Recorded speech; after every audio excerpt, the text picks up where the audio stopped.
নমস্কার। আমরা এই মুহূর্তে পৌঁছে গেছি উত্তর দিনাজপুরের রায়গঞ্জ ১৩ নম্বর কমলাবাড়ি অঞ্চলের সার্বজনীয় দুর্গাপুজো বৌগ্রাম কল্যাণ সংঘ। এই কল্যাণ সংঘতে এসে আমরা দেখলাম ১৩ নম্বর কমলাবাড়ি অঞ্চলের শহরলগ্ন শহর পুজোর সঙ্গে পাল্লা দিতে অভিনব তারা প্যান্ডেল এবং আলোকসজ্জায় এবং মূর্তিতে তারা তুলে ধরেছেন এই অঞ্চলের একজন এই বৌগ্রাম কল্যাণ সংঘ ক্লাবের সদস্যরা। আজকে আমরা যাব এই ক্লাবের যারা সদস্য আছেন তাদের কাছ থেকে জেনে নেব এই ক্লাবের কততম পুজো এবং এই পুজো তারা কিভাবে করে এসছেন আমরা জেনে নেব এই ক্লাবের সেক্রেটারি আছেন তার কাছ থেকে।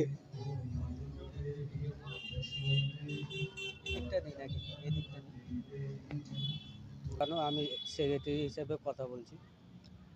আজকে এই বৌগ্রাম ১৩ নম্বর কমলাবাড়ি অঞ্চলের মধ্যে আমরা জানি এই ক্লাব খুব সুন্দরভাবে প্রতি বছরই পূজা করেন এবং কততম পুজো এবং এই পুজোর মণ্ডপ এবং আলোকসজ্জায় আপনারা কিভাবে করেছেন এবং কত টাকা বাজেট করেছেন, কিভাবে আপনারা করেছেন একটু যদি বিস্তারিত। আমাদের এটা ৬০তম বর্ষ পুজো অনুষ্ঠিত হচ্ছে এবং যে সকল সদস্যবৃন্দ বা যে গ্রামবাসী আমাদেরকে যতটুকু হেল্প করেছে তার জন্য অশেষ অশেষ ধন্যবাদ এবং তাদেরকে এগিয়ে আসার জন্য অনুরোধ করা হচ্ছে।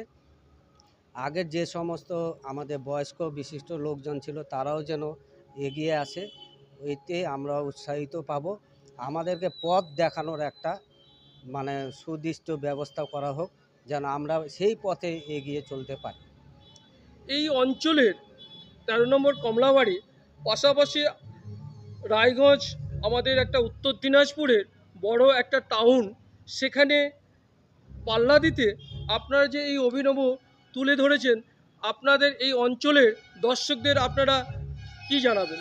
সেটা আমরা সকল গ্রামবাসীদের সাহায্যর জন্যই আমরা এগিয়ে আসতে পেরেছি এবং আমরা আগামীতেও চাই যেন সকল গ্রামবাসী যেন আমাদেরকে সহযোগিতা করে, যে যতটুকু সমর্থক তাদের সমর্থক দিয়েই আমরা পুজো করে এসেছি।